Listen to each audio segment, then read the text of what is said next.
이루어질 수밖에 없는 하나님의 언약 속으로 우리를 불러 주신 것을 감사합니다. 이 시간에 하나님께서 하나님의 영광을 위하여 친히 임하시고 친히 역사하시며 하나님의 계획을 이루실 것을 믿습니다. 세계 복음화를 위한 성도의 후대가 최고로 회복되는 시간이 되게 하옵소서. 예수님의 이름으로 기도하옵나이다. 아멘. 누가복음 1장 말씀 여십니다.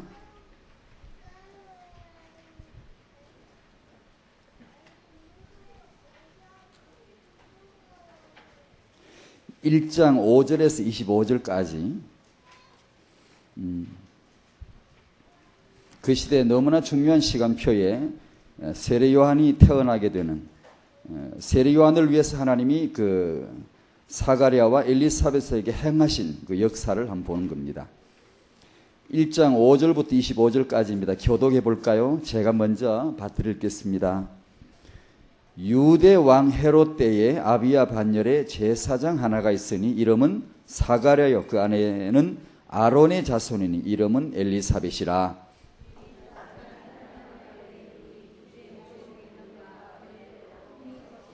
엘리사벳이 수태를 못함으로 저희가 무자하고 두 사람의 나이 많더라.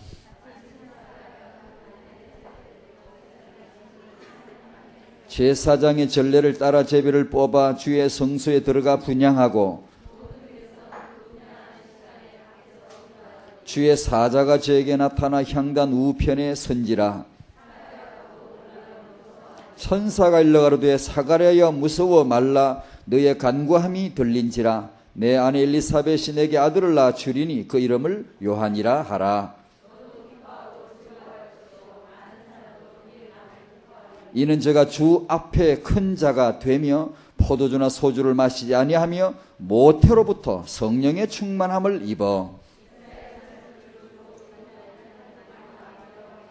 저가 또 엘리야의 심령과 능력으로 주 앞에 앞서가서 아비의 마음을 자식에게 거스리는 자를 의인의 슬기에 돌아오게 하고 주를 위하여 세운 백성을 예비하리라.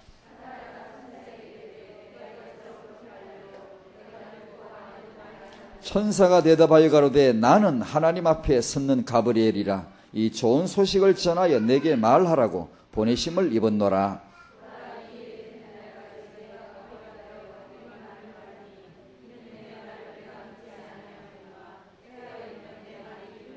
백성들이 사가랴를 기다리며 그의 성소 안에서 지체함을 기이히 여기더니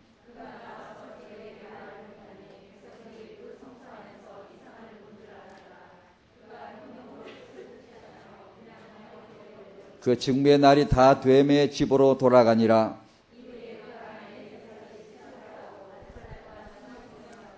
같이 읽겠습니다. 주께서 나를 돌아보시는 날에 인간의 내 부끄러움을 없게 하시려고 이렇게 행하심이라 하더라. 아멘. 네. 요즘 저희들에게 계속 임하는 메시지입니다. 개인과 공동체. 개인에게 있어서 우리는 하나님 앞에 가장 중요한 것이 생명을 얻는 것이, 생명을 발견하는, 그 생명이 그리스도 안에 있음을 어느 날 발견하게 되는, 이것이 한 개인에게 주어진 최고의 은혜요 기회인 줄로 믿습니다. 자기 인격이 있고 자기 권한이 있고 자기 책임을 가진 순간한 인간인데 창세기 3장에서 하나님을 떠나게 됨으로 인해서 재앙과 저주 아래 영원히 빠져버렸고 오직 여자의 후손 그리스도로서만이 이 문제를 해결할 수 있고 하나님의 아들의 부활로 말미암아서만이 내게 하나님의 생명이 들어올 수 있게 됐다. 요즘도 그렇습니다만 요즘도 뭐 많이 그렇겠죠. 우리 기독교라고 하는 우리 현장이 복음을 제대로 이제 들려주질 못하고 또 듣질 못하고 그 강단의 메시지를 들어보면 도무지 예수님이 누구신가를 핵심 있게 이렇게 정리가 되기가 어려운 그런 메시지가 참 많습니다. 우리 뭐 다 크게 넓게 말하면 다 우리 집안 얘기입니다만 그런 일이 참 많고 어떤 영적인 신비 체험을 해야 된다든가, 기도를 아주 요새 애들 말로 빡시게 세게 많이 해야 된다든가, 뭐 이게 봉사를 많이 해야 된다든가, 교회를 열심히 출석해야 된다든가, 이게 교회 이름을 등록만 하면 하나님의 자녀가 된 것처럼 선포해 줘 버리고, 그러므로 그 사람은 여전히 성경은 마귀의 자녀라 그러는데 자기는 난 하나님의 자녀가 된 것처럼 생각을 하고 지내기 때문에, 그 중심에 생명이 없기 때문에 직분을 받고 세월이 지나면서 계속 눌리는 거야. 자유가 없고, 예배 드려가 집에 가 바카스 까먹어야 되고, 힘드니까. 눈치 보고, 사람 눈치 보고 굉장히 힘듭니다. 여러분, 스트레스 굉장히 받습니다. 내가 믿음 있는 척 해야 되고 내가 잘한 척 해야 되는데 굉장히 힘듭니다, 정신적으로. 그러니까 집에 가면 얼마나 피곤한지 몰라요. 이 생명이 오직 그리스도 안에 들어있다. 이 은혜를 주신 하나님 앞에 감사를 드립니다. 공동체란 이 주제가 우리에게 계속 지금 임하는데, 여러분 바다에 가면 파도가 오죠. 파도 하나 오면 끝나는 게 아닙니다. 또 옵니다. 파도를 탈 줄 모르는 사람은 그게 귀찮지만, 파도를 알고 즐길 줄 아는 사람은, 누릴 줄 아는 사람은 재밌습니다. 계속 오는 게 재밌습니다. 헤엄을 못 치거나 파도를 타는 누림을 모르는 사람은 하나 오고 끝났으면 좋겠어. 안 왔으면 좋겠는데 또 와서 때리고 또 와서 계속 때립니다. 이 공동체란 이 메시지가, 이 언약, 이 하나님의 비전이 그분이 꼭 이루실, 그분의 열성으로, 하나님의 열심으로, 하나님의 능력으로 이루실 이 하나님의 사역이 파도처럼 계속 다가올 겁니다. 그 메시지가 일찌감치 빨리 깨닫기를 바랍니다. 안 그러고 복음을 몇 번 들으면 실증나고, 이 메시지가 같은 게 자꾸 다가오면은 실증나가지고 누림이 없거나 내 중심에 이 언약이 들어와 있지 않으면 실증납니다. 뭐 자꾸 했던 말을 또 하고, 뭐 맨날 공동체라 그러냐, 맨날 그 복음 그러냐, 이렇게 됩니다. 그러나 복음을 알고 하나님의 이 공동체에 이해를 하게 되면 그게 누림이 됩니다. 기대가 되고, 막 이렇게 메시지가 오면 흥분됩니다. 닭살 돋듯이 막 이렇게 정말 그 막 감동이 되고, 막 기대가 가득 차지고, 그럽니다. 핵심을 통해서나 이런 강단을 통해서 이런 메시지가 임할 때 막 기대감이 가득 찹니다. 하나님이 이걸 이루실 것이다. 이런. 지난 핵심에서도 그제 핵심에서도 그 메시지를 듣고 마지막 축도하는 시간에 기도를 하는데, 저도 기도하는데 기도를 못하겠다. 할 말은 많은데 말이 많으니까 못하겠더라. 가만히 있었습니다. 참 마음에 아멘. 그러면 그 하나님이 이루실 렘넌트 비전이 이 작은 사람에게도 믿음이 와요. 반드시 하나님이 이루실 것이고, 하나님은 이 거대한 이 흐름 속에 여러 가지 전문 분야의 여러 가지 사역의 여러 현장에 문을 여실 것이고 의미를 부여하실 것이다. 그게 믿어집니다. 믿어질 때 얼마나 흥분되는지 몰라요. 마음에. 공동체. 그 핵심이 아마 이 세상의 현장을 능히 다스릴 만한 문화의 기도, 참된 문화, 그러니까 복음에서 나온 문화, 그게 세력화된, 공동체화된, 그걸 의미하는 것 같습니다. 개인적으로 복음이 임했지만 개인적으로 한계가 뭐냐 하면, 그 지역사회에 힘을 결집된 힘으로 영향력을 행사할 수 없다는 것이죠. 문화가 형성이 안 된다는 것이죠. 그리고 공동체의 약점은, 전에도 말씀드렸습니다만, 공동체라고 하는 색깔이 하나 나오면 나중에 복음이 빠져나갑니다. 그게 제가 본 역사, 제 나름대로 역사를 봤거든요. 보면 어떤 인물이 하나 나오면 반드시 나중에 공동체 운동을 합디다. 하거든, 이걸요. 왜냐? 상식이에요. 자기가 어떤 비전을 가지고 역사하다 보면 이 중요한 것을 내가 죽고 나면 어떻게 되지 싶어 생각을 하다 보면 자연히 이단이 제일 잘 되는 게 공동체 운동입니다. 이것들이 제일로 잘하는 게 공동체 운동입니다. 그리고 인물들도 꼭 공동체, 이건 당대요, 이건 후대인데 이 사역의 눈을 반드시 돌리더라고요. 그런데 문제는 공동체가 봉사를 한다, 무슨 사회 봉사를 한다, 구제를 한다, 아니면 여러 가지 어떤 의미를 지닌, 주제를 지닌 공동체 운동을 하다 보면 나중에 복음이 사라지더라고요. 복음이. 그래서 저희들에게 지금 끊임없이 다가오고야 말 그 메시지가 공동체인데 피할 수가 없어요. 저항할 수 없어요. 여러분이 못 깨달으면 피곤할 겁니다. 이게 지금. 자꾸 공동체에 뭐 할 거냐, 자꾸만 경제가 회복될 거고, 산업이 회복될 거고, 전문인이 회복될 거거든요. 근데 이걸 빨리 못 알아차리면 피곤합니다. 자꾸 파도가 성가시게 자꾸 오면. 좀 딴 말 좀 했으면 좋겠는데.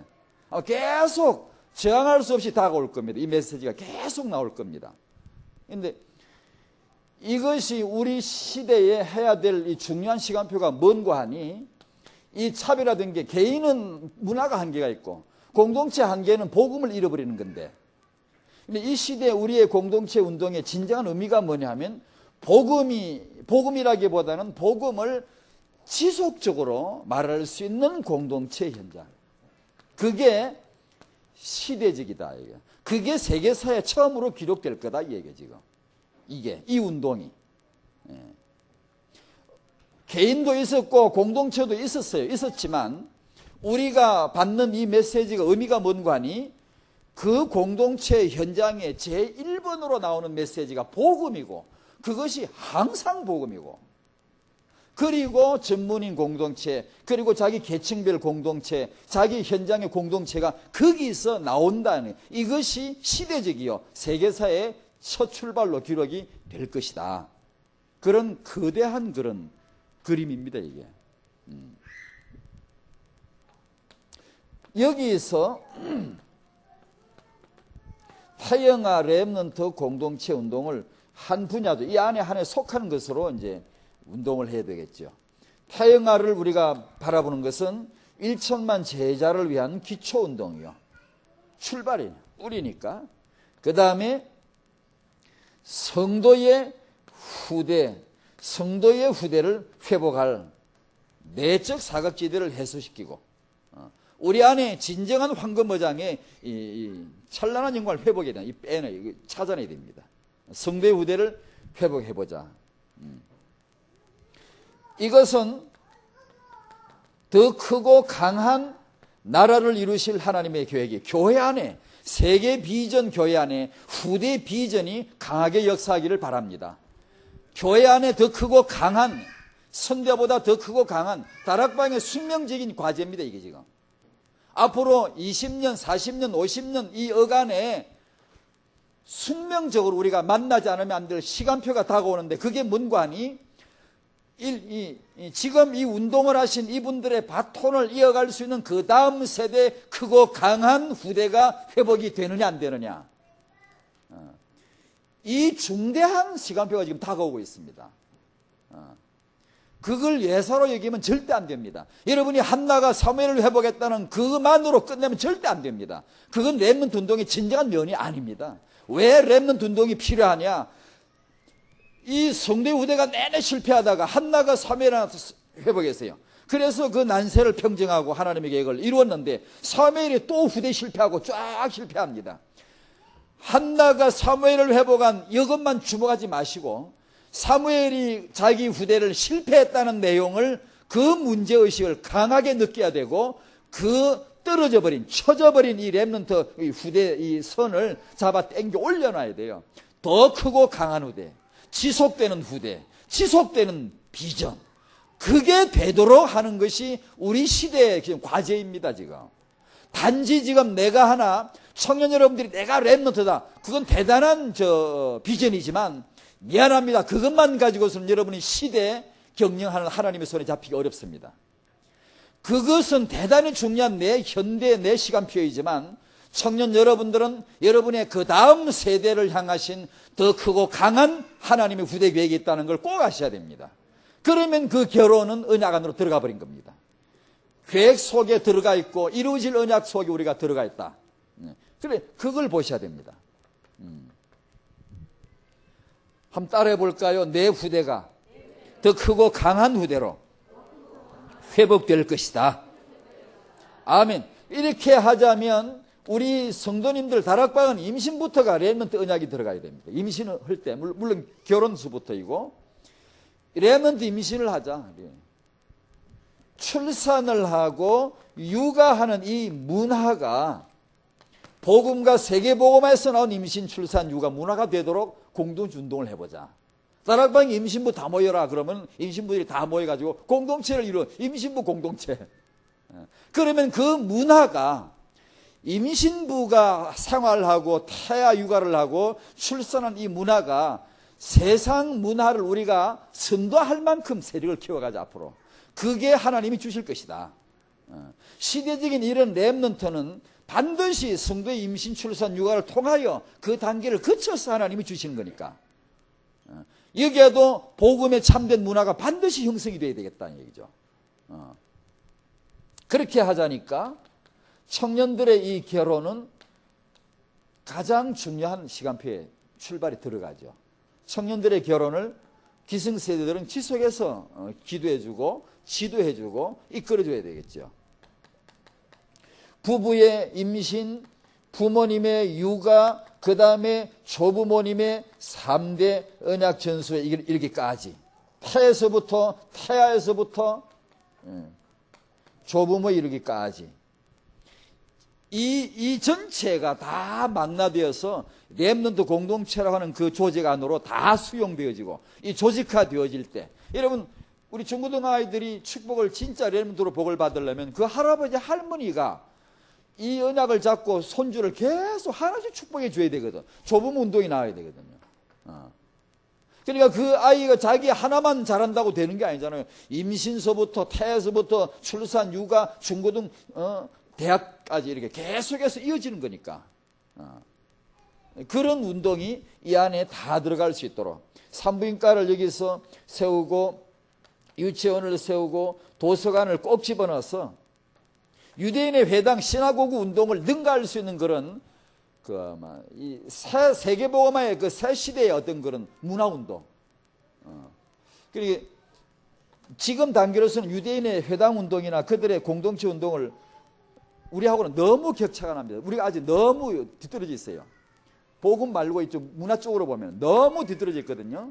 근데 그걸 이제는 하나님이 이 시대의 이유를 우리에게 주셨고 이제 이런 문화 운동이 공동체 운동이 세계 복음의 중요한 운동으로 하나님이 부각시키실 것이고 그 안에서 여러분들이 가정사역 또 부부, 부모, 전문인 여러 학생은 학생대로 아마 거기서 시대적인 인물이 나올 것이다. 시대적인 인물은 개인이 내는 게 아닙니다. 공동체에서 내는 겁니다. 유대인 인물 나오는 것은 그거는 개인 문제가 아닙니다. 그들의 공동체에서 나오는 겁니다.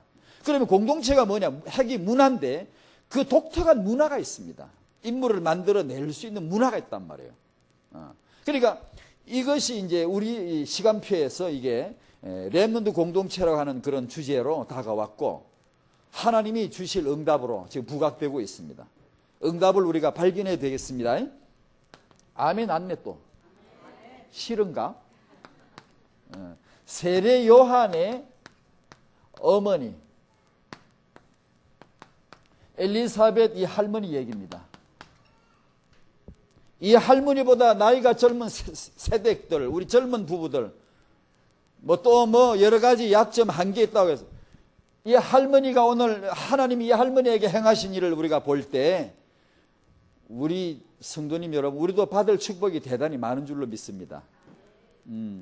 하나님의 그 아이들 부른 찬송 보십시오. 얼마나 그게 복음적이고 얼마나 하나님의 계획 속에 우리 있으니 이루어질 그 언약 우리가 늘 바라보고 우리가 이 언약 속에 들어가 있으면 정말로 이 시대에 꼭 필요한 나실인 렘넌트 하나님의 후대를 우리를 통해 세우실 줄 믿습니다. 엘리사벳이 할매가 쓰임받는 거 보십시오. 이 할매가 요즘 같으면 이 나이의 할머니가 집에 손주나 보고 애나 그냥 밀고 공원 가서 이렇게 앉아서 시간이나 한없이 깨먹고 앉아서 그저 애나 갖다 밀고 갖다 붙여놓고 앉아서 그냥 졸고 앉았고 이런 할머니일 거야 아마. 역사에서 퇴장되고 이런 할매가 할 게 뭐 있나 싶은데 보십시오. 이 할매가 얼마나 그 시대의 중요한 시간표에 등장을 하고 쓰임을 받는가. 하나님이 쓰셨지요. 렘넌트 운동가 여성이라고. 여성에 대해서 우리가 별다르게 평가할 필요는 없지만 하나님이 만드신 이 여성에는 중요한 의미가 있다. 남자가 결혼해서 남편 되고 아이 낳으면 아버지가 되는 그 과정과 여자가 결혼해서 아내가 되고 아이를 낳아 어머니가 되는 그 과정은 같지만 너무 다른 것 같아요. 심하게 말하면 우리 남정네들은 지 애가 태어나도 지가 아버지 된 줄 잘 모르고 싸돌아다니거든요. 상당 기간 동안. 애기가 나중에 커서 재롱 부리고 아빠 품에 슥슥 앵겨야 이게 내 새끼인가 보다 이런 생각이 들고, 그러지 잘 모르는, 다만 그렇지만 남자들이 느끼는 거고 여자는 임신하면 당장에 몸으로 느끼죠. 몸이 배가 부르죠. 그 쭉쭉 빵빵하던 그 다리나 몸매가 애기나 보세요. 그냥 날개살이 붙고 살이 덜렁거리고 허벅지가 이리 있다만해지고, 그걸 도무지 마다하지 않습니다. 여성들이 겪는 극한 경험이라는 것은 남자들이 정말 이해할 수 없는 세계가 있는 것 같아요. 아이 후대에게 영향을 끼치는 거나 그 역할이나 사회적 입장이나 그 임신 중에 호르몬의 그 변화무쌍한 이게 뭐 그런 거 하면 이런 게 너무 다른 것 같아요. 그런 면에서 여성을 조명해 보자는 얘기예요. 뭐 특별히 여자가 뭐 우리 뭐 여자만 최고다 그런 뜻은 아니고요.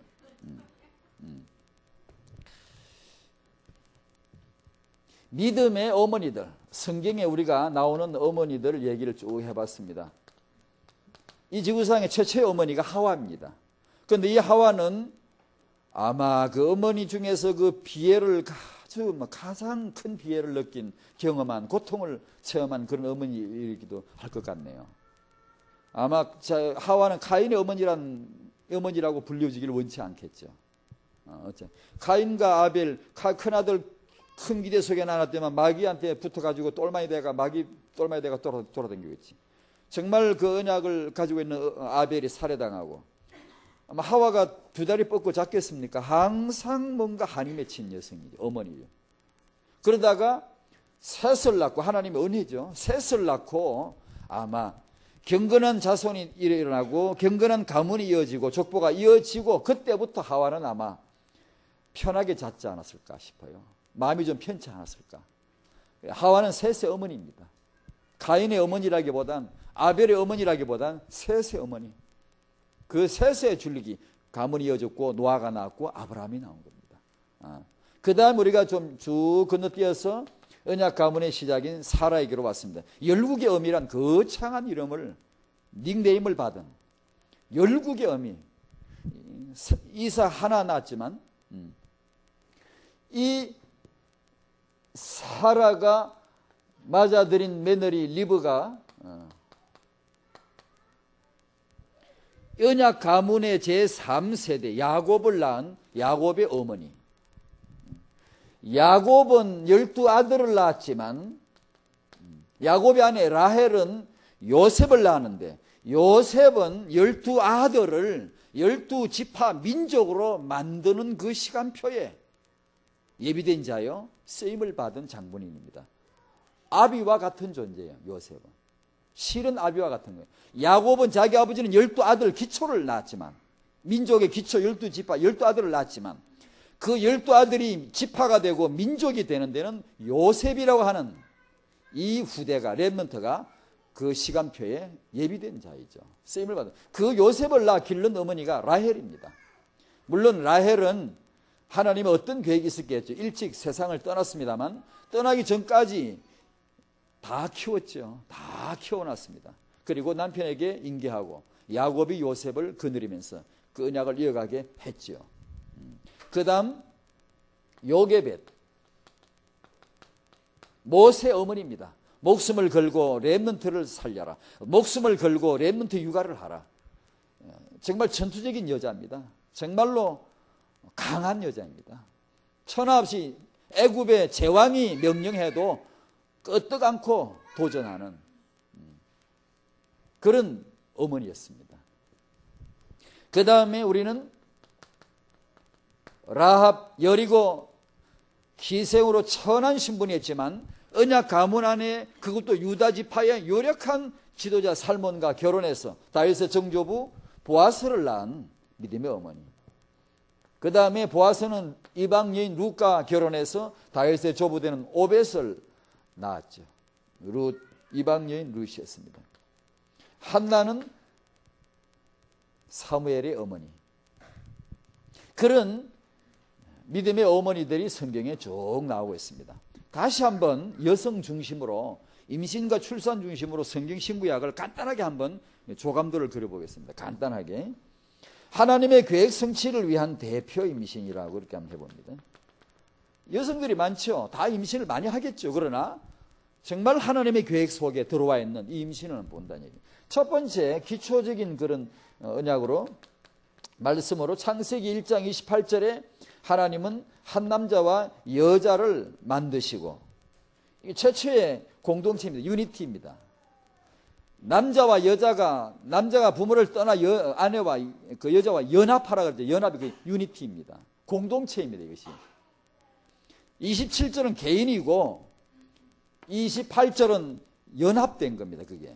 그래서 그 유니티의 공동체 안에서 열매가 맺어지는 것이 후대인데, 그게 진정한 렘넌트 비전입니다. 그래서 이 남자하고 여자는 항상 만나야 되고 사랑도 해야 되고 결혼도 하면서 이 남성과 여성이 하나님의 계획을 성취하는 중요한 하나의 유니티입니다. 공동체이고, 여기서 여성의 임신과 출산의 의미가 있다. 창세기 3장 15절에 여자의 후손이란 이 비밀스러운 말씀이 하나님 입에서 나온 이후부터, 이 후손이란 말은 여성의 임신을 전제한 말입니다. 임신과 출산이 없는데 후손이란 말은 성립이 안 됩니다. 그러니까 여성의 임신이 얼마나 중요한 것인가를 기초로 보고, 그 다음에 언약 가문의 시작이라고 해야 되겠죠. 아브라함이 언약을 받았지만 사라가 임신 출산을 안 하면 언약 가문이 시작이 돼요, 안 돼요? 돼요, 안 돼요? 쫓겨나고 싶으신가요? 사라가 임신을 안 하면, 출산 안 하면 그 가문이 돼요, 안 돼요? 언약 가문이 돼요, 안 돼요? 안 돼요. 안 돼요. 그래서 남자하고 여자는 같이 살아야 돼요. 만나야 돼요. 청성 만나게 돼 있단 말이에요. 아브라함이 받은 언약대로 그 언약 가문의 후대 축복, 그 축복을 위해서 사라가 잉태하고 출산을 했다. 그 다음에 구약을 마감하는 거, 언약 가문이 이제 율법과 선지자 마감되는 거, 마지막이라 돼요. 이 시작 마감인 거 시간표죠. 시작할 때 사라가 잉태하고 마감을 할 때 이 할머니가 쓰임을 받죠.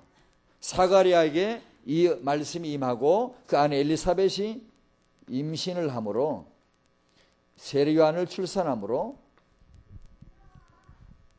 그 언약 가문의 시작과 율법과 선지자의 마지막 시간표가 딱 깨끗하게 이렇게 정리가 딱 되죠.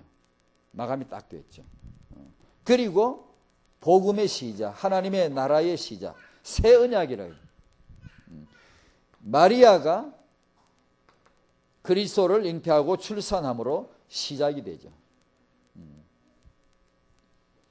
지금은 우리 시대 2005년 세계 복음화를 위한 하나님의 시간표에 우리는 뭐 할 거냐. 그러니까 지금 여기 세계 비전계 성도님들, 여러분의 성도님들의 가정에 임신과 출산이 이런 구도 가운데, 세계 복음화 하나님의 계획 가운데 의미 있기를 바랍니다.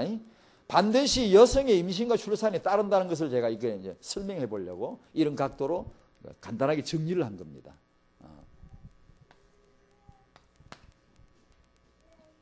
하나님이 이런 데 써먹으려고 여자를 만드셨나 봐요. 그죠? 하나님의 계획 성취를 위해서 이런 데 쓰시려고. 사가랴의 아내, 이분들의 그 가문이 아까 읽었지만 아론의 자손이라 그래. 엘리사벳이 자기 남편 제사장 사가랴에게 시집왔죠. 그 다음에 엘리사벳은 불임이고 게다가 나이가 많더라. 노년이 이르렀어요. 그들의 그 부부의 노인의 삶을 보면 하나님 앞에 의인이고 계명과 규례에 섬이 없더라. 아주 좋은 그런 언약 가문에 속한 분들이었습니다. 세례 요한의 어머니로서의 엘리사벳입니다. 여러분 잘 아시듯이 세례 요한은 나시린입니다. 두 번째, 여자가 낳은 자 중에 최고라는, 가장 큰 자라는 독특한 칭송을 들은 자입니다. 아마 이런 시간표를 놓고 보니까 이해가 좀 되는 것 같아요. 그분이 인품이 최고였다, 뭐 그런 것보다는, 뭐 그럴 수도 있지만 뭐 그분만 못한 인품이 또 없겠어요. 선지자 훌륭한 분들 많은데. 아마 이런 이제 시작과 마감 보십시오. 새로운 새 언약의 시작. 이런 시간표에 가장 절정의 시간표에 섰다라는 어떤 의미인 것 같기도 합니다.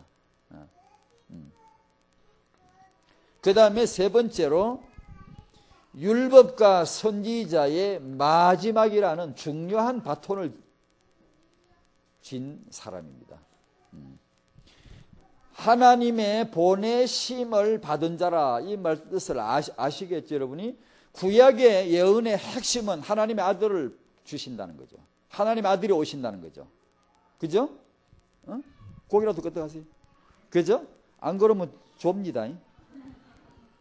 하나님의 아들을 주신다는 거예요. 선지자들이 계속 나와서 계속 그 예언이 확인되고 반복되는 겁니다. 계속해서 이사야 6장 13절, 7장 14절, 뭐 9장 6절 계속해서 하나님의 아들을 보내신다는 거예요.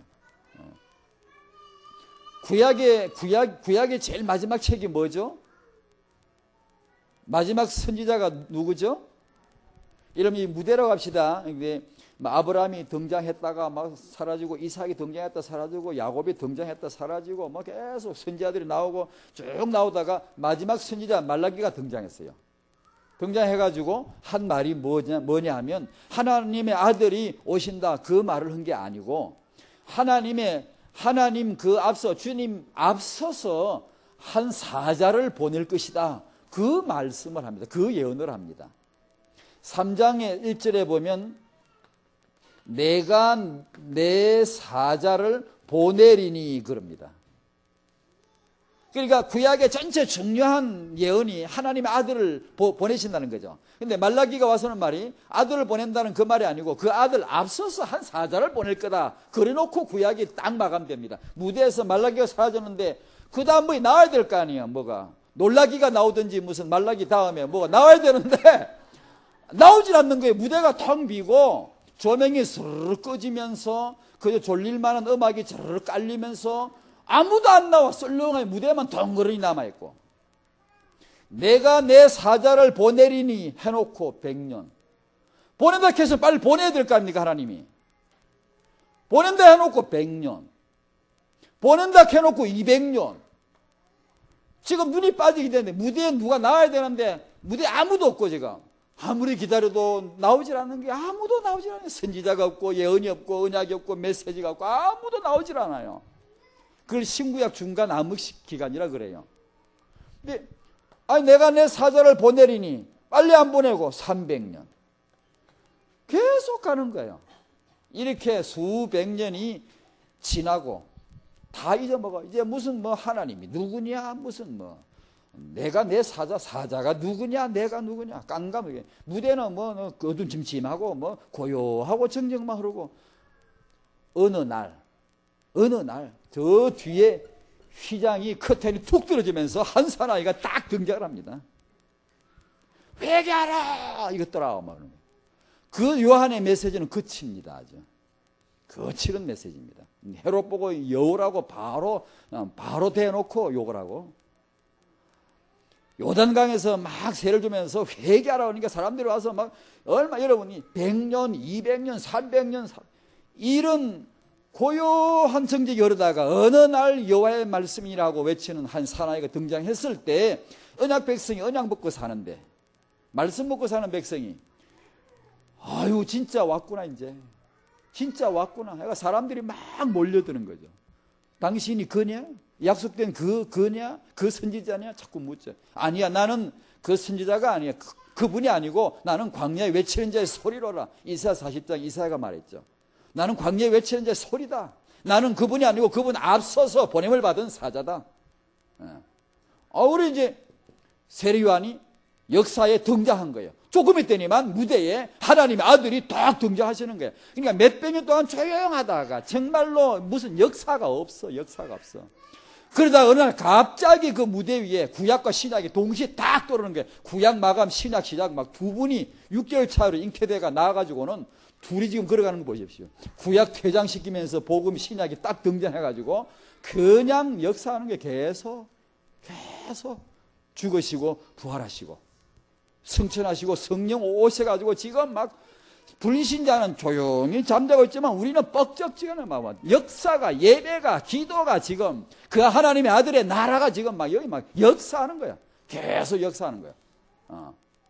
그 중요한 시간표입니다, 여러분. 이 할매가 난 이 세례요한이란 이 사람이 그 아주 중요한 구약 마감 시간표에 다 하나님 아들이 오실 거야, 하나님 아들이 오실 거야, 언젠가는. 했지만 이 요한은 요단강에서 세례 주다가 쭉 회개하는 세례를 막 주는 게 사두개인들도 오고 바리새인, 야, 이 독사의 새끼들아, 누가 니들의 임박한 진노를 피하라고 했더냐, 막 욕을 해대면서 막 세례를 주는데 그 세례 받으려고 줄 서 있는데 그 줄 중에 누가 서셨죠?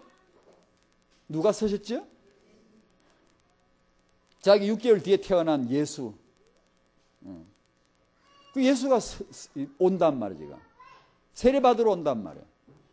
세례 받으러. 아니, 어떻게 내가 세례를 줍니까? 제가 받아야지. 세례 요한의 메시지 그거죠. 요한복음 1장 29절에 많이 모인 유대인들 다 모여있잖아요. 거기다 그리스도를 가리키는 거죠. 보라. 이분을 보라 이거예요. 사람들의 시선을 자기한테 딱 모아놓고 예수에게로 딱 해놓고는 사라져버리는 거예요. 목 날려 딱 사라져버리는 거죠. 보라, 세상 죄를 지고하는 하나님의 어린 양이시로다. 보라, 이분이 하나님의 아들이시다. 딱 속여놓고 무대에서 딱 사라지는 거예요. 그 중요한 시간표에 이분이 쓰이는데 이 할매가 나왔단 말이에요. 세계복음화 이 시간표에 저와 여러분들이 이런 시간표에 세계복음화 렘넌트 공동체 안에 일어날 후대 인물을 우리가 회복시킬 줄로 믿습니다. 그 시간표를 아셔야 돼요. 중요한 시간표예요, 지금요. 렘넌트 공동체라는 메시지가 여러분에게 접근해 올 때마다 자꾸 다가올 겁니다. 파도처럼 다가올 겁니다. 잘 들으셔야 됩니다. 잘 들으셔야 됩니다. 그리고 그 눈으로 집에 가서 아기를 봐봐야 됩니다. 후대를 봐봐야 됩니다. 교회 안에 크는 이 아이들을 봐야 됩니다. 보내심을 받았다, 그런 의미예요.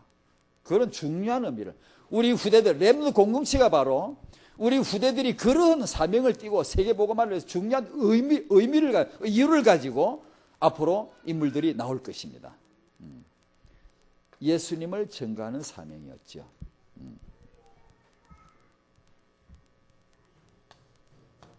네 번째 우리 얘기입니다. 복음을 위하여, 세계복음화를 위하여.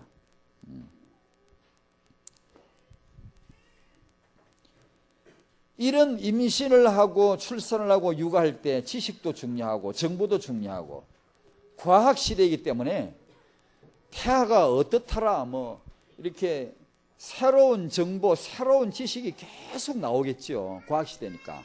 전에 사람은 상상도 못한 지식이 계속 나오겠죠. 그러나 그게 중요한 게 아닙니다, 여러분. 더 중요한 것이 아까 어린아들이 불렀던 그 찬송가, 계획이란 단어입니다. 계획이란 단어. 아기를 젊어 낳는 게 좋으냐, 이 할매가 낳는 게 좋으냐.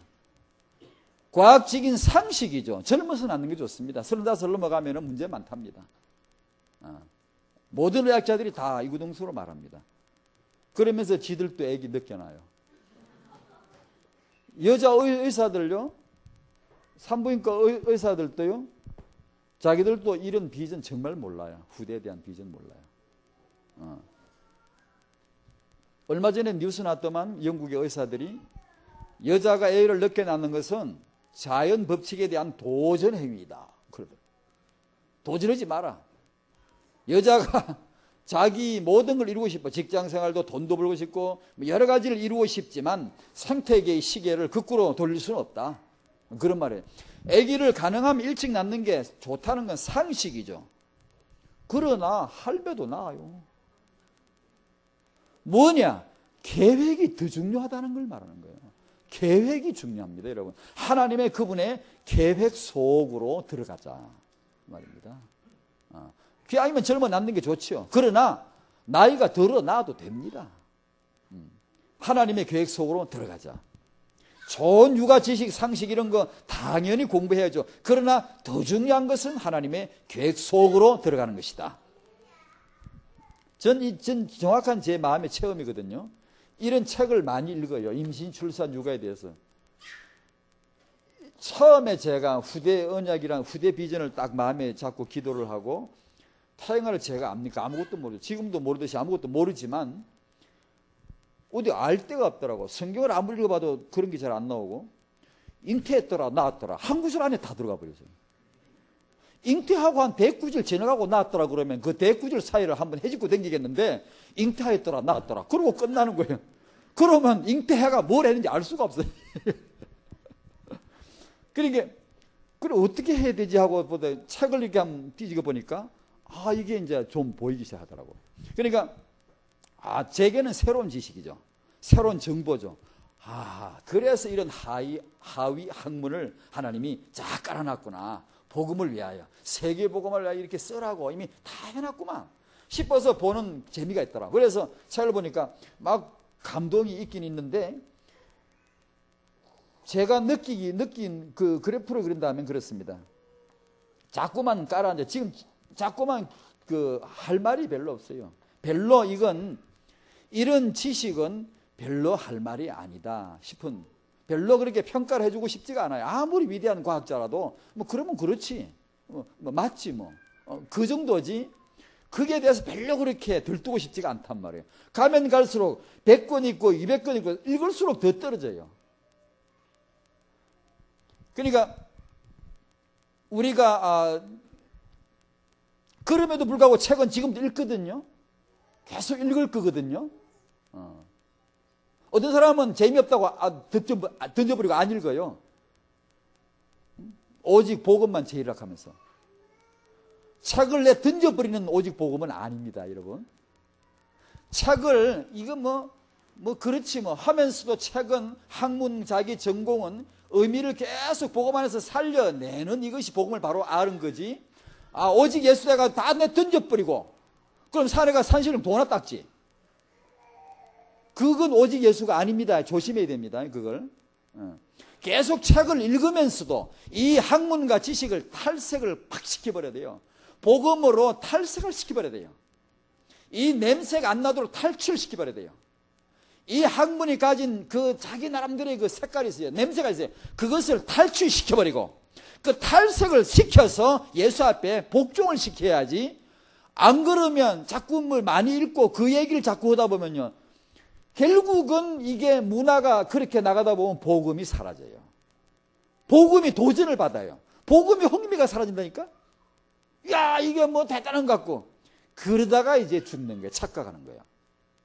그러니까 그 의미를 잘 아셔야 돼요. 그래, 더 중요한 것은 하나님의 계획 속으로 들어가는 것이고, 두 번째가 이제 중요한데, 하나님의 그 구도가 항상 이 두 가지로 나옵니다. 항상. 인물이 어디에서 나오지요? 하나님의 계획 속에서 나옵니다. 두 번째로 육아입니다. 이것은 진정한 실력입니다.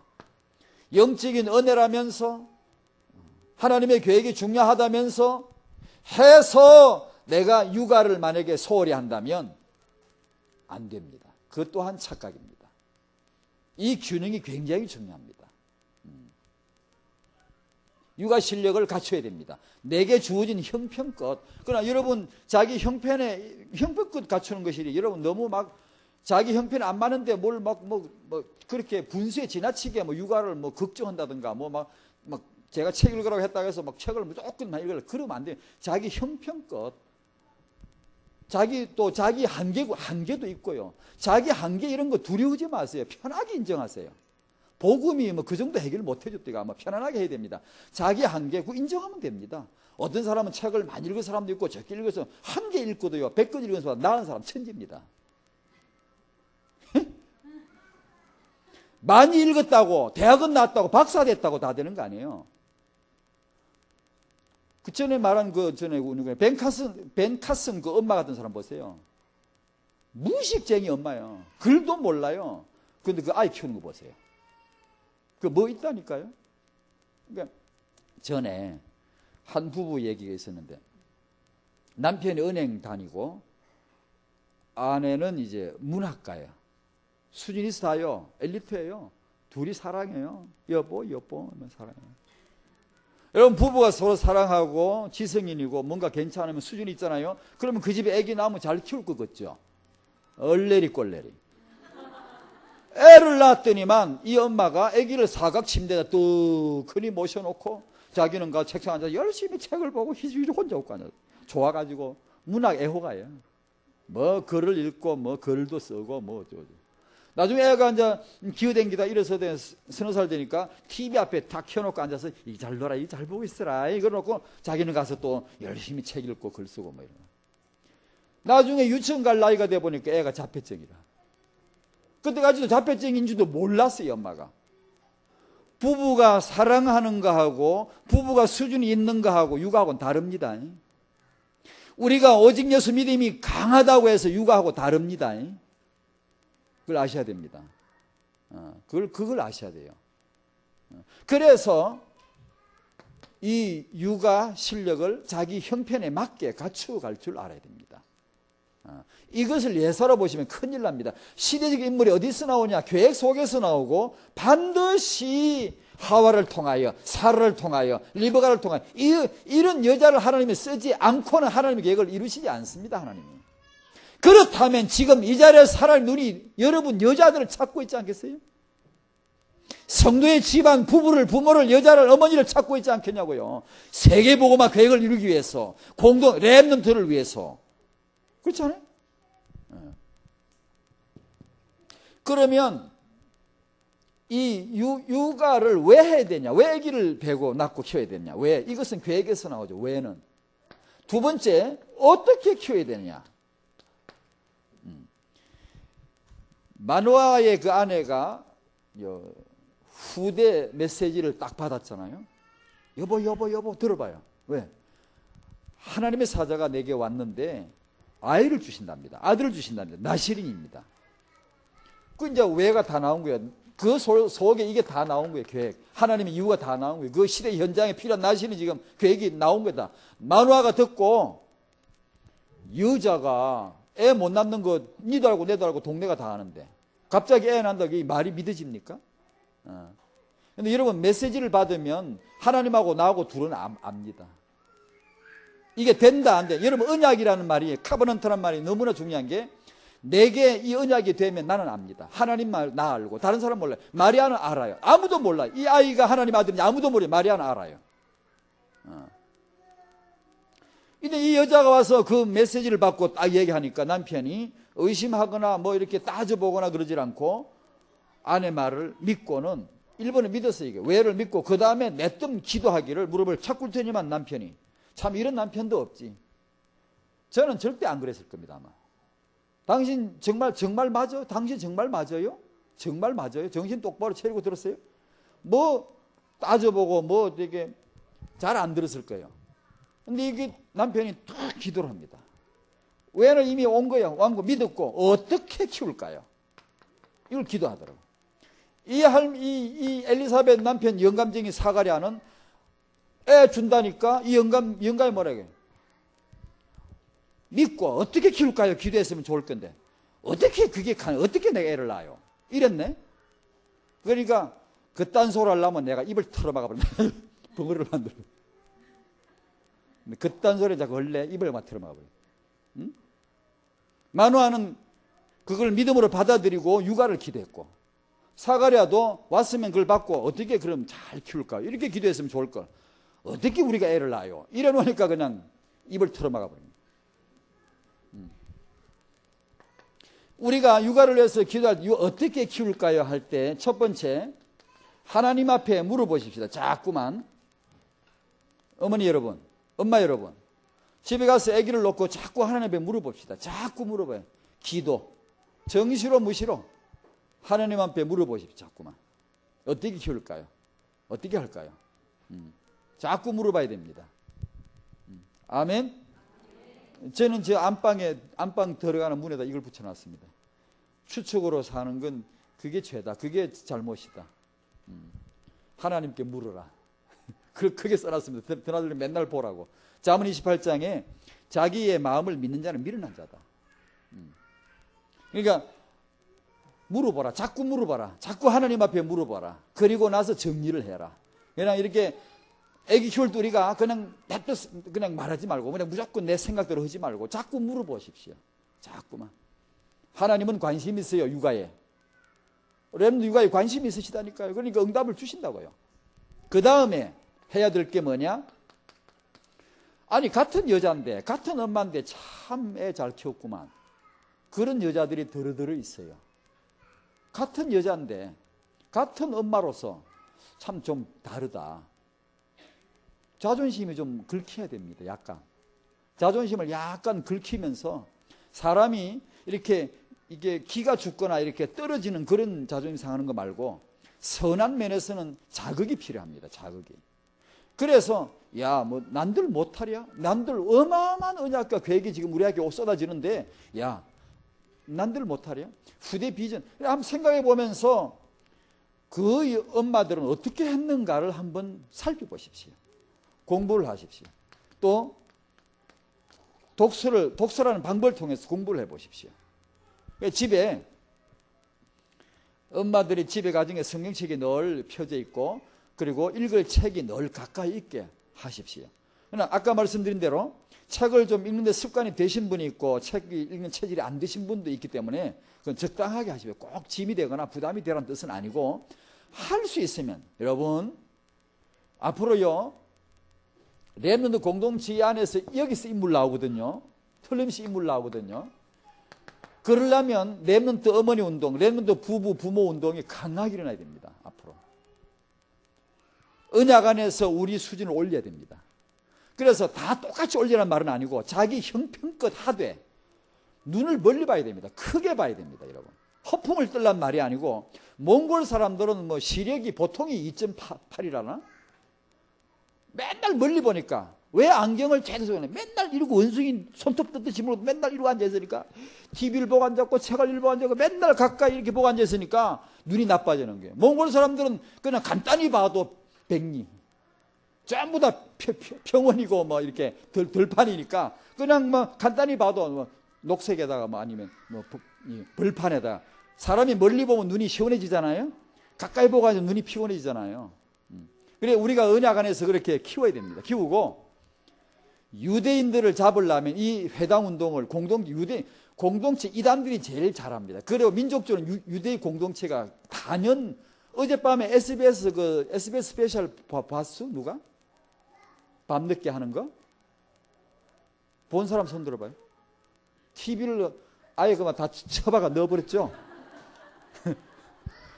저희는 안방에 구석에 처박아 놨는데 우리 둘째 애가 밤늦게 들어오더니만 TV를 켰어요. 방에다. 저는 누구 자는데 내일 아주 세계 비전교회 갑니다 하나님 해놓고 자는데 TV를 켜놓고 있어.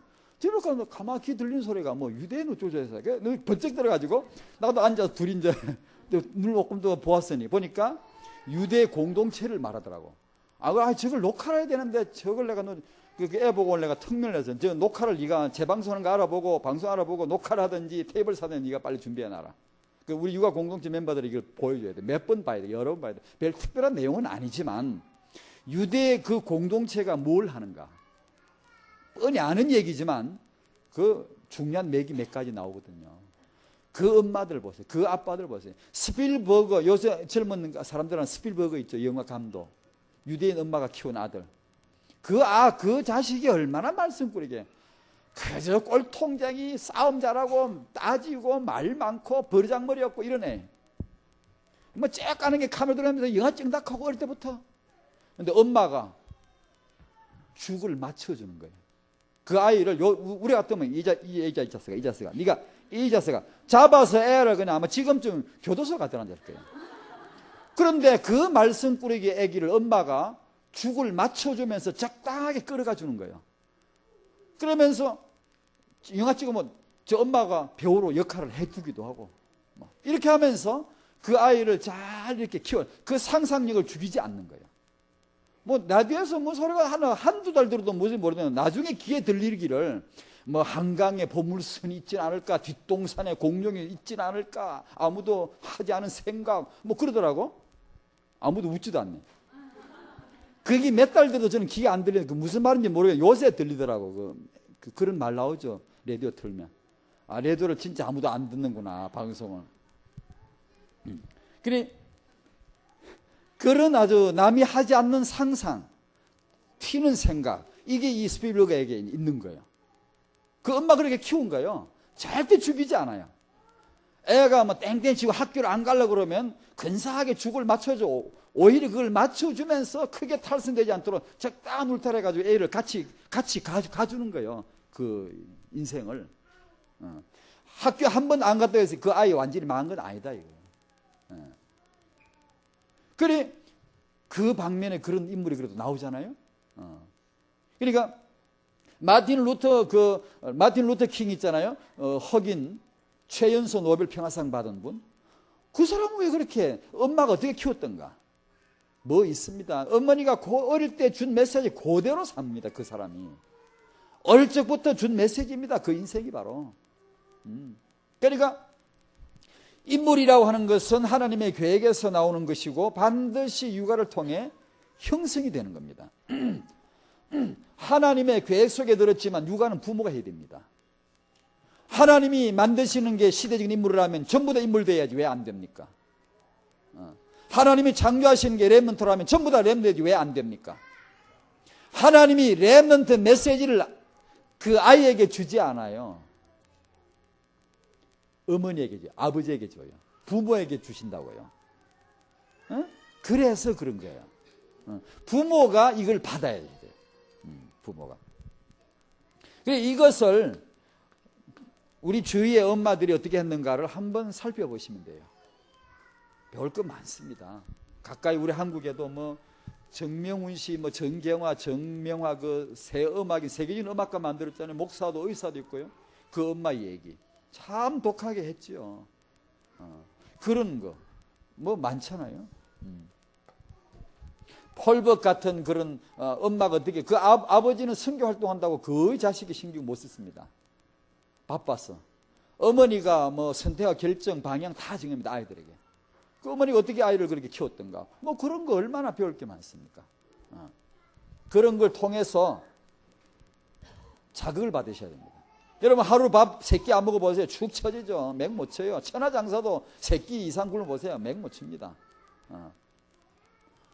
여러분 주일 예배 한두 번 슬슬 빼먹어보세요. 재미 붙여보세요. 영성이 녹슬어버려요. 금방 둔해져 버려요. 희미해가 시력이 가버려요.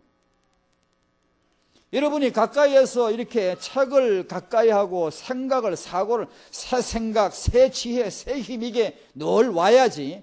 안 그러면 엄마가 애 키우는데 생각이 늘 죽어야 돼요. 그냥 어제 했던 말 또 하고 그 잔소리입니다. 그게 이제 스피블 같은 애가 그렇게 말씀을 부르도 엄마는 잔소리를 하지 않는 거예요. 새로운 생각, 새로운 말을 해줄 수 있는 거예요. 그게 살아있는 생각이거든요. 안 그러면 늘 했던 말 그게 이제 잔소리 돼버립니다.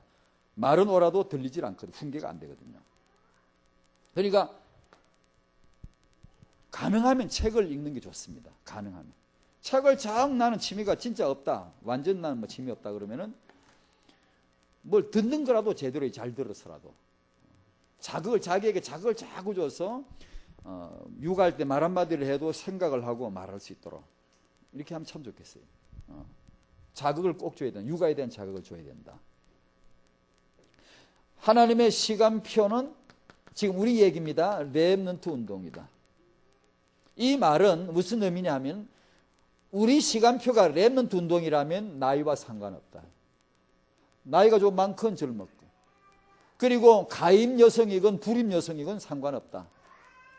렘넌트 운동이라고 하는 이 공동체라고 하는 커다란 시간표 안에 들어가면 어떤 사람은 그래요. 나는 애도 못 낳는 여자는 불임인분이 있어요. 불임인분. 자기 안에 어떤 나는 이제 불임인데 뭐 후대가 나하고 무슨 상관이 있냐. 착각입니다, 여러분.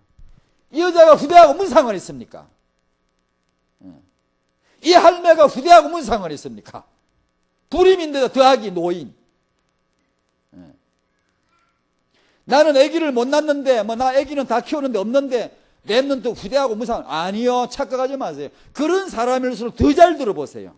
내가 만약에 불임인데 아기를 정말 후대에 대한 빚이 내게 뭔가 왔는데 나는 아기를 못 갖는다. 그러면요, 한번 메시지 자꾸 들어보세요. 그분에게 오히려요, 아기를 5 낳고 10 낳는 여자보다 더 큰 후대 응답을 주실 수도 있습니다. 임신을 시키시든가 아니면 안 시켜도 다른 방법으로 후대에 대한 커다란 사역의 비전을 주실 거예요. 아니면 입양을 시켜서라도요. 저는 한때 입양을 해보려고 하다가 기웃거리다가 그냥 못하고 그랬는데, 지금도 후회는 해요. 지금은 너무 늦었다 싶어서 감히 용기가 안 나, 이제는요. 용기가 안 나고. 입양을 해서 내가 아기를 키운 그 여자에게 후대 응답이요, 아기 5, 6 낳은 여자보다 더 큰 응답을 받을 수도 있습니다, 여러분. 인간은요, 창세기 3장으로 절망이지만요, 또 다른 면도 있습니다. 태에서부터 죽기 전까지, 노인에 가면 좀 희소하지만 태에서 유초, 중고, 대, 청년, 이 기간은요, 한 번만 누가 제대로 건드리면요, 사람은 튑니다. 확 튑니다. 돌변하게 돼 있어요. 이 하나님의 형상이 발현되기 시작하고요, 상상도 못한 세계가 열립니다. 눈이 열리게 돼 있어요. 복음만 제대로 한 번만 터치하면요, 가능성 덩어리니까, 인간은 하나님의 피조물이니까. 그러니까 혹시 태영 유아를 좀 불우하게 보냈어도 그 다음 육아에서 좋은 손길에 들어가면요, 인간은 달라집니다. 달라질 수 있습니다. 얼마든지. 그러니까 렘넌트 공동체는 태에서 조부모까지 전체 운동이 돼야 된다. 태영아 축복받으면 태영아 사회가 절대 안 됩니다, 여러분. 중고등 아이들 운동, 중고등 아이들 맨날 해가 그게 아닙니다요. 태에서부터 조부모까지 다 포함이 돼야 돼요. 그런 우리 시간표가 렘넌트다. 그러므로 우리 후대가 축복받을 줄 믿습니다. 이 말은요, 렘넌트란 이 말은요, 공동체란 말은요, 우리 형편과 수준을 능가하는 하나님의 계획이 있다는 겁니다, 이거. 아시겠습니까? 아멘? 그러니까 지금은 장가갈 때요, 지금은 시집 갈 때요, 지금은 애 낳을 때요, 지금은 후대에 주목할 때요, 뭔가 후대에게 투자할 때요, 지금. 시간표다. 그 다음에 4번째, 타영아, 이제 렘넌트 공동체 운동입니다. 아까 서론에 말씀을 드렸죠. 이 부분을 통해 한 가지 말씀드리고 싶은 게 성령 충만, 임신부의 성령 충만, 참 중요해요. 찬송을 크게 부르죠. 엘리사벳 이야기 보면요, 저는 꼭 그런 생각이 들어요. 임신부들은 지정석을 마련해주고, 이 앞에 암흑에 임신한 엄마 자리, 이 앞에 암흑에 임신한 엄마 자리, 이름을 붙여놓고 그 자리만 앉게. 아침 일찍 와가지고 배가 부르가 늦게 와가지고 들어오자마자 바로 그거 앉아가지고, 들어오자마자 오른쪽으로 들어가서 그거 갖다 앉아가지고 일찍 나오고. 임신부 그러면 안 돼요. 벌써 이 할매 보시라니까. 할매가 얼마나 큰 소리로 찬송을 하고, 임신부들이 앞자리에 딱 앉아가지고 크게 예배 시간에 아주 그냥 크게 찬송을 하도록 하고 축복을 하면 얼마나 좋겠어요. 그래서 성령 충만 받아야죠. 그리고 임신부 엘리사벳이 들을 때 듣고 있고, 태중에 태아는 뛰놀고 있고, 이게 태아 육아의 전형적인 모습 같네요. 임신부가 뭘 듣느냐, 그죠? 그게 따라서 태아가 반응을 보이는 거니까. 금순이, 삼순이, 맹순이 이런 거 맨날 보고 들어서 하면 안 돼. 제가 인터넷 뉴스를 검색하다 보면 그런 말이 나와요. 뭐 금순이, 맹순이, 뭐 삼순이, 뭐 이런. 그걸 드라마를 보고 끝나는 게 아니더라고. 뭐 맞냐 안 맞냐, 뭐 자기 옳고 그러고 뭐 그런 의견들이 굉장히 참 시간도 많지, 어떻게 그런 시간도 있나 싶더라고. 그런 걸 허대요, 인터넷 보니까. 그러니까 우리 성도님이 아기 배가지고 임신해가지고 금수이, 삼수이, 맹수이 보고 머릿속에 그런 메시지 정리하고 있고, 그러면 되겠냐고. 말씀, 이게 우리가 들을 게 얼마나 많은데 우리는 안 그럴 줄로 믿습니다. 공동체. 이제 산부인과나 유치원, 도서, 유치원 이거 도서가 아니고 꼭 넣어야 됩니다. 유대인들 능가해야 됩니다. 능가해야 돼. 이 사람들 하는 거 보면 진짜 소름 끼쳐요. 소름 끼친다고. 전에 처음에 초창기 후대 비전 붙잡고 있는데 유대인들 공동체 이거 보니까 진짜 소름 끼치더라고요. 일을 얼마나 이를 악물고, 저거 꼭 우리가 해야 되는데 정말 이를 악물고 막 그랬습니다. 잠도 못 자. 어떻게 보면 분하기도 하고 막 우리가 해야 되는데 전부 그것들이 하고 있어요. 렘넌트 공동체 앞으로 아마 어마어마한 하나님의 계획이 여기서 나타날 것 같고, 세계비전교회 그런 건물이나 렘넌트를 위한 공동체 건물이나 어린아이들을 위한 시설이나 이런 것들이 앞으로 주어지겠죠. 계속 기도하시고 큰 응답을 보시기를 바랍니다. 하나님 아버지 감사드립니다. 우리 청년들에게 이런 세계복음화 렘넌트 공동체 비전 속에 저들의 각자의 결혼의 엄청난 의미를 볼 수 있도록 영안 열어 주시옵시고, 모든 우리 부부, 부모, 조부모님들의 후대를 바라보는 눈이 언약 안에서 하나님의 계획 속에서 바르게 열리고 분명히 열리고 정말 영안이 열릴 수 있도록 크게 축복하여 주시옵소서. 하나님께서 특별히 지금 육아 중인 엄마들에게 때로 피곤하고 때로 지치고 힘들지만, 또 사춘기 지난 아이들과 다투어야 되고 힘들 때가 있지만 하나님께 기도합니다. 부모된 모든 성도들에게 정말 새 지혜를, 새 생각을, 새 힘을 주시옵시고, 그 렘넌트 후대 보는 눈이 새롭게 열리도록 축복하여 주시옵시고, 그 아이들을 한 수 앞서가는, 언약 안에서 한 수 앞서가는 그런 생각과 말을 해낼 수 있도록 하나님 은혜를 내려 주시옵소서. 성도 가문의 후대들이 시대적인 렘넌트들로 회복될 줄로 믿사오며 예수님의 이름으로 기도하옵나이다. 아멘.